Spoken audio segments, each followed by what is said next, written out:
गुफा के अंदर बहू की ठंडी रसोई और खेती। अरे वाह, यही है ना हमारा गांव। कितना सुंदर है।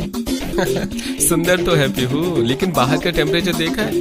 45 डिग्री चल रहा है। तो क्या हुआ, गर्मी तो शहर में भी होती है। वहाँ एसी है, यहाँ हवा है।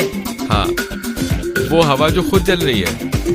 प्रेम की बात में कोई झूठ नहीं था। मई के इस खौफनाक महीने में सूरज जैसे आसमान से आग के गोले बरसा रहा है। बाहर का सुंदर गांव अब सूखा और बेजान दिख रहा है। खेतों में दरारें पड़ चुकी हैं, पेड़ों के पत्ते झुलस गए थे और गर्म हवाएं पूरे माहौल को और डरावना बना रही थी। गांव की धूल भरी सड़क तक तपने लगी थी और इसी तपिश से बचने के लिए गांव के कुछ बुजुर्ग चबूतरे की छांव में बैठे हुए थे। अरे भाई, आज तो हद हो गई। लाइट सुबह 4 बजे से अभी तक नहीं आई। अरे भाई क्या बताएं, खेत सूख गए हैं, जानवर परेशान हैं गर्मी से। तभी दूर से धूल उड़ाती हुई एक गाड़ी आती दिखाई देती है। अरे भैया, किसकी गाड़ी आ रही है? अरे लगता है अंकुश जी की गाड़ी है। तभी गाड़ी रुकती है और अंकुश जी नीचे उतरते हैं। चबूतरे पर बैठे लोग उठे और उनसे मिलने के लिए आगे आए। अरे अंकुश, आ गए आप लोग, पर इस महीने इस गर्मी में? अरे क्या करें काका, हमारी बहू की जिद थी। बोली इस बार गर्मियों में गांव जाना है। हमने भी कहा चलो देख लो। अरे वाह, बहू का गर्मियों में गांव का शौक एक दिन में निकल जाएगा, देखना। कल तक ये वापस शहर चलो कहने लगेगी। और तभी गाड़ी से पीहू, प्रेम, वृंदा और अदिति उतरते हैं। वैभव काका ने पीहू को देखते हुए कहा, अरे बेटा, तुम हो तो जिसे गांव की गर्मियां पसंद हैं। जी काका, मैं हूँ जिसे गांव भी पसंद है और गर्मियाँ भी। अरे भाई, अभी बोल रही हो बेटा, 2 घंटे बाद तुम्हें असली गर्मी का मजा आएगा।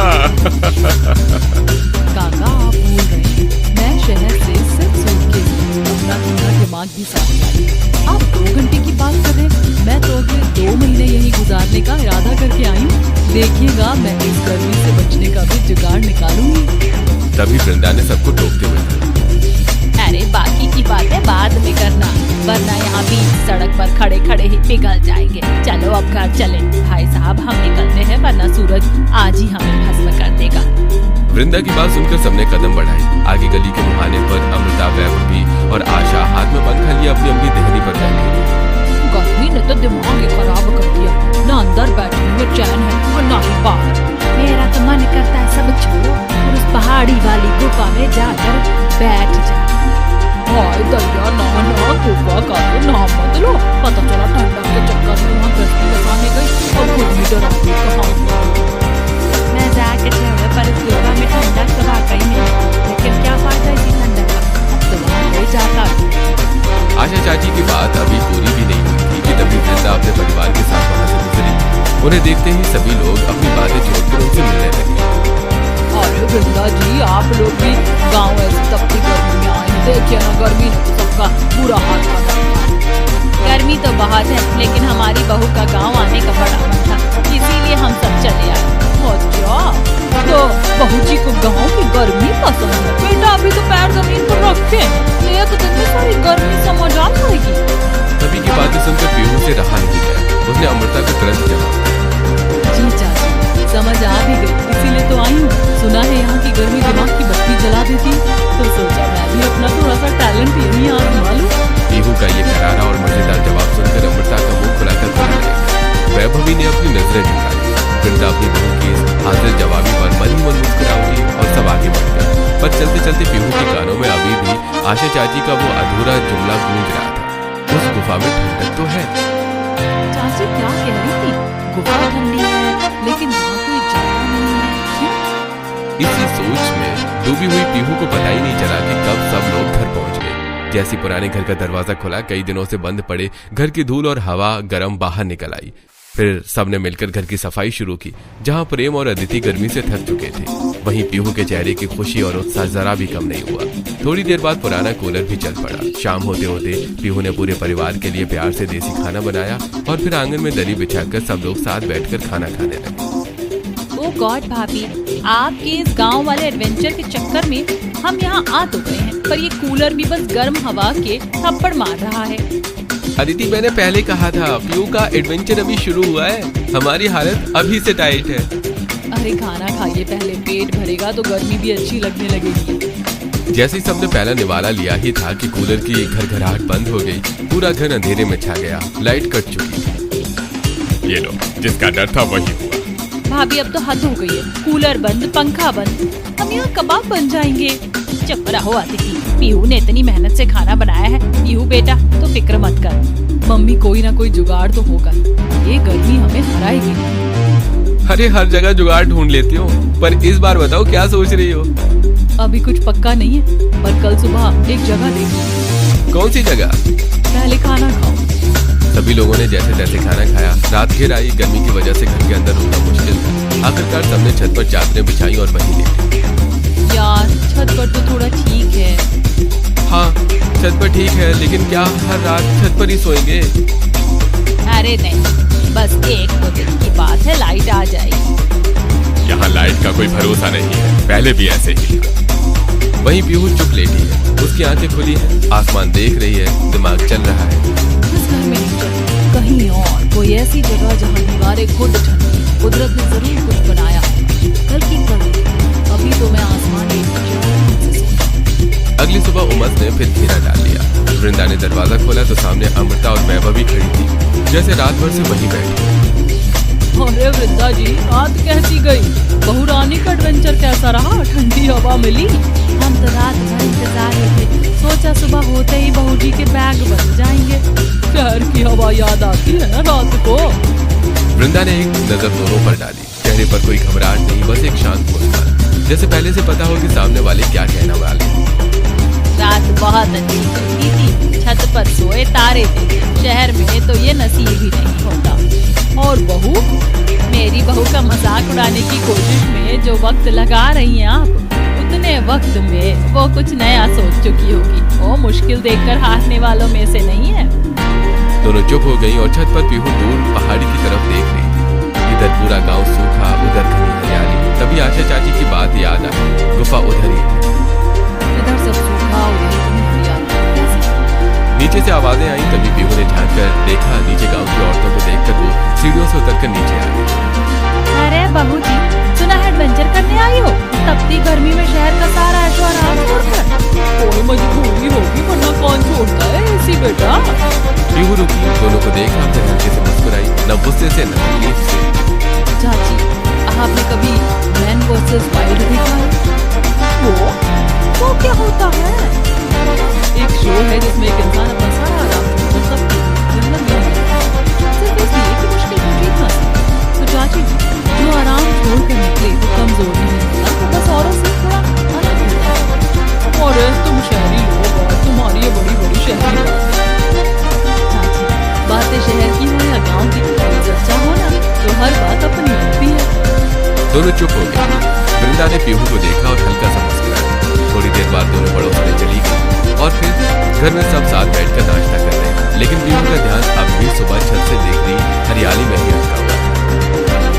पापा, कल आंटी गुफा की बात कर रही थी और आज मैंने छत से देखा पूरा गांव सूखा है, पर पहाड़ी के उस पार सब हरा भरा। जरूर वहीं होंगे, चलते हैं ना एक बार देखने। अंकुश का हाथ चाय के गिलास पर रुक गया। एक नजर वृंदा को, फिर पीहू को। अरे ठंडी तो बहुत है बेटा वो जगह, पर वहाँ जाते नहीं है लोग। क्यों पापा? बस ऐसे ही, पुरानी जगह है। गांव के लोग कहते हैं वहाँ कुछ है, क्या है कोई नहीं जानता, और जाने की कोशिश भी किसी ने नहीं की। एक पल के लिए मेज पर खामोशी छा गई। मतलब यही कि वो जगह अकेले नहीं जाते। पापा, डर जगह में नहीं होता, बस लोगों के मन में रह जाता है। बेहू बेटा, अरे छोड़ो ना, तुम भी सुबह सुबह गुफा की बातें लेकर बैठ गई। पहले नाश्ता तो कर लो। ठीक है, नाश्ता करते हैं। भाई, भाभी नाश्ता खा रही है, पर दिमाग गुफा में जा चुका है। मुझे पता है। नाश्ता खत्म हुआ पर पीहू का मन गुफा में ही अटका था। तभी गली से हंसी की आवाजें आई। पूजा अपनी दो सहेलियों के साथ आई। नमस्ते भाभी, सुना है शहर वाली भाभी गर्मी से डर नहीं रही। अरे अभी तो शुरुआत है, तो चलिए फिर असली गांव भी दिखा देते हैं। थोड़ी देर बाद सब गलियों में निकल गए। गर्मी बहुत थी पर पीहू की नजरें हर चीज ध्यान से देख रही थी। चलते चलते पूजा अचानक एक खेत के पास रुक गई। वहाँ छोटू मिट्टी में पैर डालकर बैठा था और अपने सिर पर गीला गमछा रखे हुए था। ये क्या स्टाइल है छोटू? दीदी ये हमारा देसी एसी है। उसकी बात सुनकर सब लड़कियां जोर से हंस पड़ी। गांव में जुगाड़ नहीं किया ना तो समझो जीना मुश्किल है। अच्छा, तो मैं भी अब गांव की स्टूडेंट हूँ, मुझे भी सब जुगाड़ सीखने। जैसे जैसे पहाड़ी की तरफ बढ़ी गर्म हवा कम होने लगी, सूखी जमीन की जगह हरियाली आने लगी। सच में यहाँ तो मौसम ही बदल गया, क्योंकि गुफा उधर ही है, वहाँ हमेशा ठंडक रहती है। तभी बाकी लड़कियों के चेहरे थोड़े गंभीर हो गए। लेकिन हम लोग ज्यादा आगे नहीं जाते, बस गांव वाले मना करते हैं, कहते हैं वो जगह ठीक नहीं। तभी पीछे से गुजरती हुई विमला चाची उनकी बातें सुनकर रुक गई। कई साल पहले एक औरत वहाँ गई थी, वापस तो आई पर कहती थी कि अंदर कुछ था, दिखाने पर महसूस हुआ। हाँ, तभी तो अब कोई नहीं जाता। अगर वहाँ इतनी ठंडक है तो लोग इसका इस्तेमाल क्यों नहीं करते? अगर गुफा इतनी ठंडी है ना, तो इस गर्मी में वहीं घर बना लेना चाहिए। हाँ, फिर गांव वाले कहेंगे शहर वाली भाभी पहाड़ों में बस गई। सब हंसने लगे, लेकिन पीहू अचानक चुप हो गई। उसके दिमाग में सच में यही ख्याल घूमने लगा। अब क्या रिसर्च चल रही है मैडम? पीहू ने मोबाइल में कुछ तस्वीरें दिखाई। पहाड़ों के बीच बने सुंदर केव हाउसेस, पत्थरों के अंदर बने ठंडे कमरे, लोग आराम से रह रहे हैं। देखो, लोग गुफाओं में रहते हैं, उस गुफा को थोड़ा साफ कर ले तो दिन में आराम से रह सकते हैं। तुम सच में गुफा में रहने की सोच रही हो? सोच नहीं रही, प्लान बना रही हूँ। मम्मी पापा तुम्हें गुफा में रहने देंगे क्या? हाँ, पापा तो नाम सुनते ही मना कर देंगे। डर की वजह से मना। अगर समझिए कि वहाँ ठंडक है, आराम है, तो मान जाएंगे। अरे तुम ना सच में अलग हो। और तुम मेरे पार्टनर, और तुम्हें भी अलग बनना पड़ेगा। मतलब अब मुझे भी जंगल एडवेंचर करना पड़ेगा। जंगल नहीं मिस्टर, नेचर वाला लग्जरी रूम। अगर यहाँ इतनी गर्मी और गुफा में इतनी ठंडक, वहीं रहना चाहिए। क्या मतलब सच में गुफा में रहना है? गुफा में रहिए, वहाँ ठंडक है, पानी है, जगह भी है, और यहाँ घर में तो गर्मी से सबका हाल खराब हो रहा है। भाभी की बात गलत भी नहीं है, मैं तो अभी से भी घूम रही हूँ, लेकिन बेटा लोग उस जगह को अच्छा नहीं मानते। मम्मी लोग बिना देखे बहुत रुकते हैं, हम सब साथ रहेंगे। ऊपर से मैं उस जगह को अच्छा बना दूंगी। तुम ऐसे बोल रही हो जैसे गुफा नहीं नया फ्लैट लेने जा रहे हैं। फ्लैट से अच्छा होगा, वहाँ नेचुरल एसी है। तो बोलिए पापा। अरे बेटा अगर इतनी गर्मी लग रही है तो जरूरी थोड़े है पूरे 2 महीने यहीं रहे। चाहो तो वापस शहर चल सकते हैं। नहीं पापा, अब आए हैं तो पूरे 2 महीने यहीं रहे, बस रहने का तरीका थोड़ा बदलना होगा। अगर सब साथ रहेंगे और संभल कर रहेंगे तो कोशिश कर सकते हैं। बस फिर क्या था, अगले ही पल घर का माहौल बदल गया। डर आधा था और एक्साइटमेंट दो। सुबह सुबह पूरा घर ऐसे तैयारी करने लगा जैसे कहीं लंबी पिकनिक पर जाना। पीहू कभी बर्तन बांधती, कभी चादरें। उसने एक बड़ा टोकरी निकाली और उसमें मसाले, आटा, दाल और सब्जियां रखने लगी। अरे तुम तो इतनी तैयारी कर रहे हो जैसे सारी जिंदगी वहीं रहने जा रही हो। रहने ही तो जा रहे हैं मिस्टर, गुफा में पहली ठंडी रसोई भी बनेगी। फिर पीहू ने चुपके से कुछ छोटे पैकेट भी बैग में रखे। ये क्या है? सब्जियों के बीज। ये सच में गुफा में खेती भी करेंगी? जहाँ हरियाली है वहाँ कुछ ना कुछ उगता जरूर है। भाभी वहाँ सच में कुछ निकला तो तेरे भाई को आगे कर देंगे। वाह, मतलब भूत आया तो सबसे पहले मैं? भाई डर मत, मेरी भाभी है ना, वो भूत को भी काम पर लगा देंगी। अदिति की बात सुनकर सब हंस पड़े, यहाँ तक कि अंकुश भी मुस्कुरा दिया। तू गुफा में रहने जा रही है या पूरा घर शिफ्ट कर रही है? मम्मी गर्मी से बचना है तो सेटअप भी बढ़िया होना चाहिए। थोड़ी देर बाद जब सब लोग इतना सामान लेकर गुफा की तरफ निकलने लगे तो पूरे गांव की नजर उन्हीं पर टिक गई। ये लोग सच में गुफा में रहने जा रहे हैं क्या? शहर वालों को भी गर्मी ने पूरा पागल कर दिया, पर लड़की में हिम्मत तो है, सब सोचते हैं, करने कोई नहीं जाता। अरे अगर सच में वहाँ ठंडक निकली ना तो पूरा गांव बाद में इन्हीं के पीछे जाएगा। उधर पीहू बिना किसी की बात को बुरा माने आगे बढ़ती रही। उसके चेहरे पर डर नहीं, अजीब सा उत्साह था। जो लोग नई चीज से डरते हैं ना, वो पहले हंसते ही हैं। और अगर गुफा में भूत मिला तो उसे भी बोल दूंगी, इतनी गर्मी में डराने से पहले पंखा चल दे। उसकी बात सुनकर सब हंस पड़े और इसी हंसी मजाक के बीच पूरा परिवार पहाड़ी की तरफ बढ़ने लगा। जैसे जैसे परिवार पहाड़ी के पास पहुंचा, गर्म हवा धीरे धीरे ठंडी होने लगी। सूखी जमीन की जगह हरियाली दिखाई देने लगी। बड़े बड़े पेड़ों की छांव और ठंडी हवा ने सबको हैरान कर दिया। भाभी, आते टाइम सब लोग ऐसी बातें बोल रहे थे कि मेरा तो अभी भी डर नहीं जा रहा। पिंकी ने तो कहा था जो भी यहाँ गया वो वापस ठीक हालत में नहीं आया। तभी सबकी नजर सामने पड़ी, पहाड़ के बीच बनी बड़ी पत्थरों वाली गुफा पर। उसके पास ही साफ पानी का झरना बह रहा था। ठंडी हवा सीधे वहीं से आ रही। अरे यहाँ तो सच में इतनी ठंडक है। लेकिन जहाँ बाकी सब लोग संभल संभल कर कदम रख रहे थे, वहीं पीहू किसी छोटे बच्चे की तरह हर चीज देखकर खुश हो रही है। वाह, ये पत्थर देखो कितने ठंडे हैं। वो कभी दीवार छूती, कभी ऊपर बनी पत्थरों की छत को देखती। और देखो ना, गुफा का मुंह भी कितना बंद है। यहाँ कोई जानवर आसानी से आ ही नहीं सकता। अरे बात तो सही कह रही है, जगह काफी सुरक्षित लग रही है। तभी पीहू की नजर गुफा के एक कोने पर पड़ी। वहाँ कुछ पुराने लकड़ी के टुकड़े और पत्थरों की बनी जगह थी।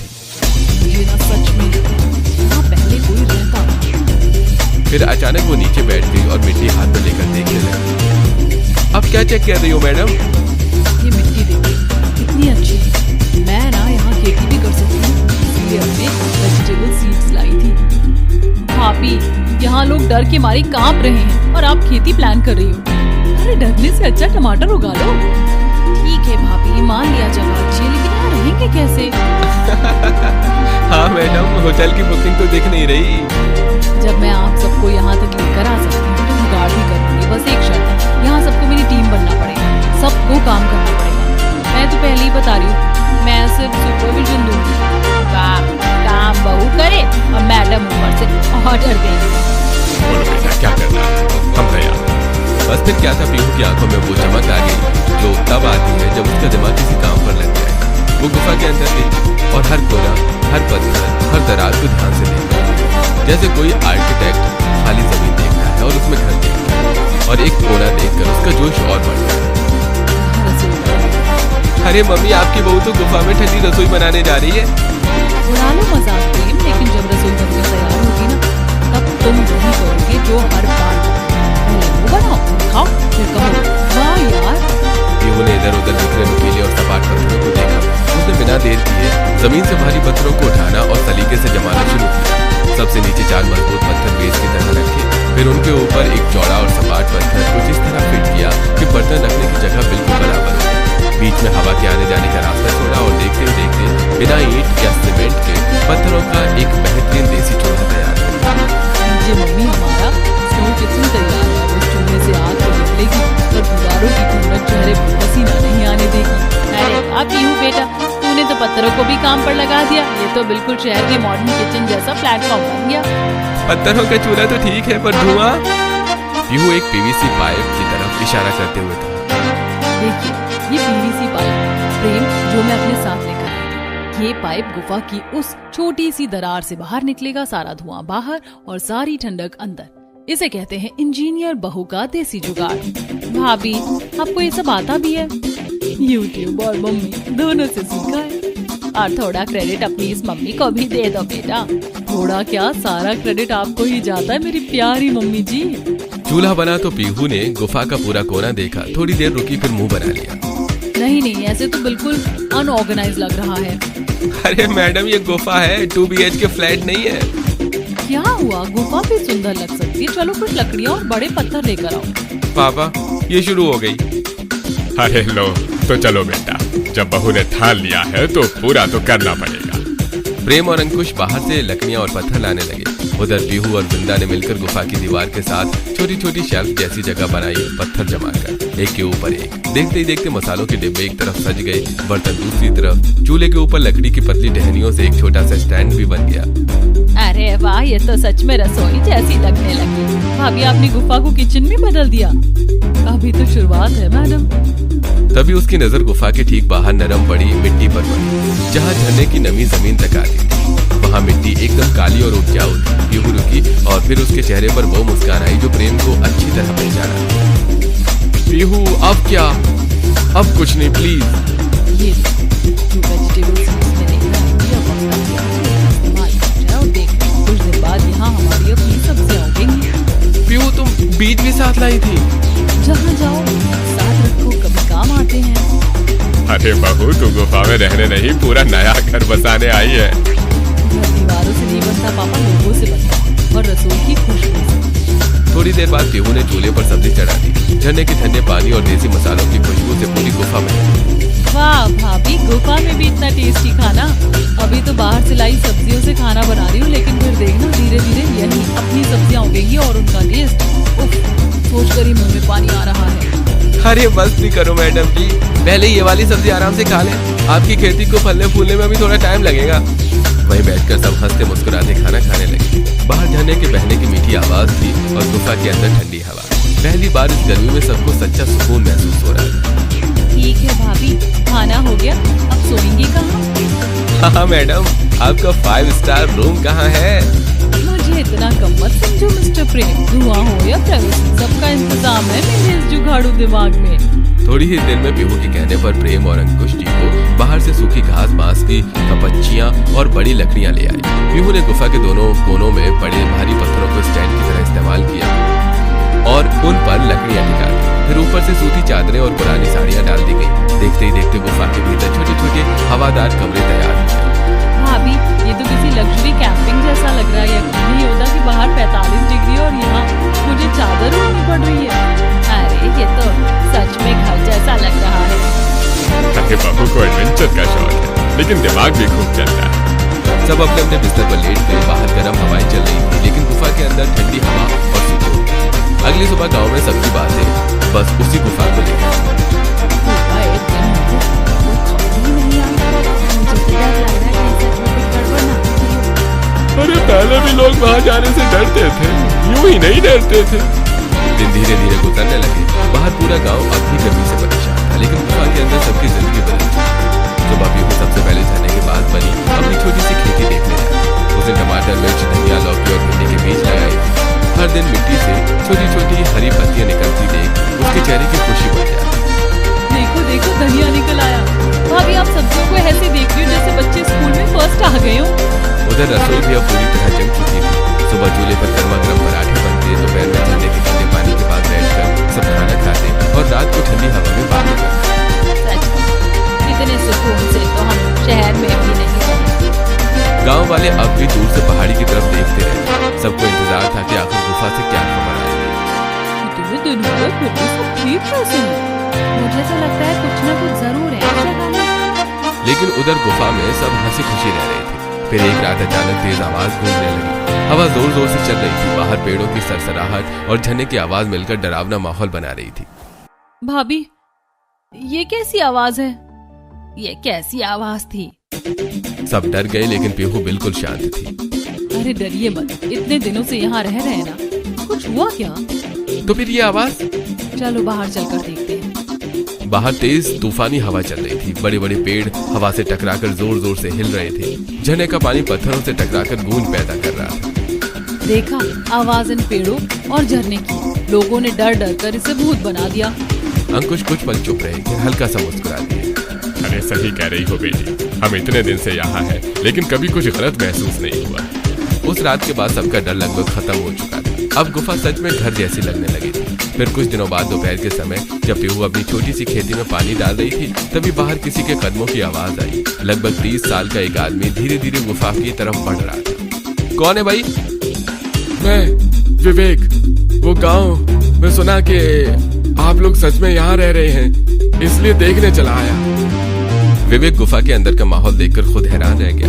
एक तरफ रसोई सजी थी, दूसरी तरफ सब आराम से बैठे थे। ठंडी हवा अंदर तक जा रही थी। आप लोगों को डर नहीं लगा यहाँ पे? पहले तो बहुत लगा था, गांव वालों ने इतना डराया जो था, लेकिन फिर सोचा इतनी ठंडी और अच्छी जगह को सिर्फ डर की वजह से खाली क्यों छोड़े। और अब तो यहाँ हमारी खेती भी शुरू हो गई है।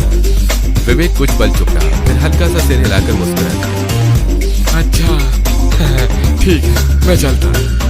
लड़का वापस चला गया। उधर शाम होते होते मौसम और भी ठंडा हो गया था। पीहू और प्रेम गुफा के पीछे की तरफ घूमते घूमते चले गए।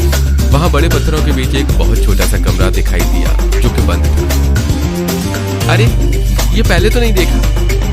दोनों धीरे धीरे अंदर गए। कमरा छोटा था लेकिन ऐसा लग रहा था जैसे कभी कोई वहां रहता रहा। एक कोने में पुरानी लकड़ी का छोटा संदूक रखा था। अरे देखो तो, ये क्या है? चलो ना देखें। अब तुमने ठान ही लिया है तो अगर मैंने मना किया ना तो मेरी शामत आ जाएगी। चलो बेहतर यही है कि तुम्हारी बात मान ले।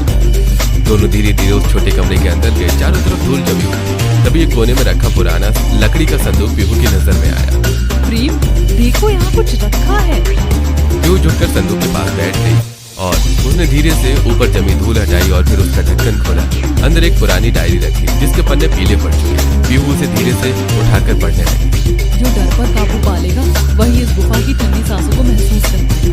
जिसने आंखों से नहीं दिमाग से देखा उसे यहाँ कभी अंधेरा नहीं लगेगा। नीचे कुछ और लिखा था। हम मजबूर थे, हमारे पास रहने को कोई जगह नहीं थी। इस गुफा ने हमें तपती गर्मियों में सहारा दिया, लेकिन डर था कहीं कोई हमसे ये जगह छीन न ले। इसलिए हमने अफवाह फैला दी कि यहाँ अनहोनी हुई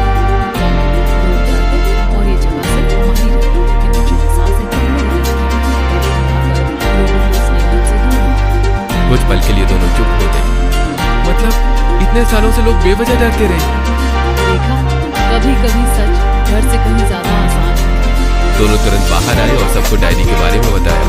अच्छा, ओ तो ये बात थी। लोग इतने सालों से इस जगह से डरते रहे और मैं तो पहले दिन से ही भूत ढूंढ रही थी। तभी अगले दिन विवेक फिर गुफा में आया। इस बार उसके चेहरे पर झिझक थी। मुझे आप सबसे कुछ कह रहा है, कल कह नहीं पाया। क्या बात है बेटा, अगर इस गुफा के बारे में बताना चाहते हो तो हमने वो डायरी पढ़ ली। असल में वो डायरी मेरे परदादा की थी। उन्होंने ही ये अफवाह फैलाई। उस समय बहुत बड़ी थी। मैंने तो घर लिया। उन्हें डर था कि कोई ये जगह उनसे छीन ले। सब चुपचाप उसकी बात सुनते रहे। बाद में उन्हें अपने किए का बहुत अफसोस था। जब उन्हें पता चला कि अब कोई यहाँ रहने आया तो वो बहुत खुश हुए। उन्होंने बस एक बात कही, जो डर को हरा देगा, असली ठंडक वही पाएगा। पीहू और प्रेम एक दूसरे को देखकर मुस्कुराए। आप लोगों ने सच में डर पर जीत पाए। चलिए अब मैं चलता हूँ। उसके जाने के बाद धीरे धीरे पूरी बात गांव में फैल गई। गांव वाले गुफा में आए, इस बार बिना किसी डर के। हमने तो देखा कि उस जगह को डरावना बना रखा था। और तुम्हारी बहू सच में बहुत समझदार है दुर्गा जी। डरने इतने साल लोगों को गुफा से दूर रखा और बहू ने आकर सब बदल दिया। अब गांव वाले भी धीरे धीरे गुफा तक आने लगे। कोई झरना देखने आता, कोई ठंडी हवा महसूस करने। उधर पीहू की छोटी सी खेती भी अब हरी होने लगी थी। टमाटर लाल होने लगे थे, भिंडी निकल आई थी और धनिया की खुशबू पूरी जगह महका रही थी। लो चाची, ये हमारी गुफा वाली पहली सब्जियां। अरे वाह बहू, गुफा में खेती भी सच कर दी तुमने। धीरे धीरे पूरी गर्मी, हंसी, खेती, ठंडी हवा और साथ बैठकर खाए गए खाने में गुजर गई। फिर आखिर वो दिन भी आ गया जब उनकी छुट्टियां खत्म हो गई। सब लोग सामान बांधकर वापस शहर लौटने लगे। सच कहूँ भाभी, अब ये गुफा छोड़ने का मन नहीं कर रहा। जिस जगह से लोग डरते थे आज वही सबसे प्यारी लग रही है। हमारी बहू ने साबित कर दिया कि डर के आगे जीत है। सभी लोग हंस पड़े। जाते वक्त पीहू ने एक आखिरी बार पीछे मुड़कर गुफा को देखा। ठंडी हवा अब भी वही बह रही थी, लेकिन अब उस जगह में डर नहीं, अपनापन बसता था। डर ने जिसे वीरान रखा, प्यार ने उसे घर बना दिया। और फिर गाड़ी धीरे धीरे गांव से दूर निकल गई, लेकिन गुफा की वो ठंडी रसोई और छोटी सी खेती हमेशा सबकी यादों में बस गई।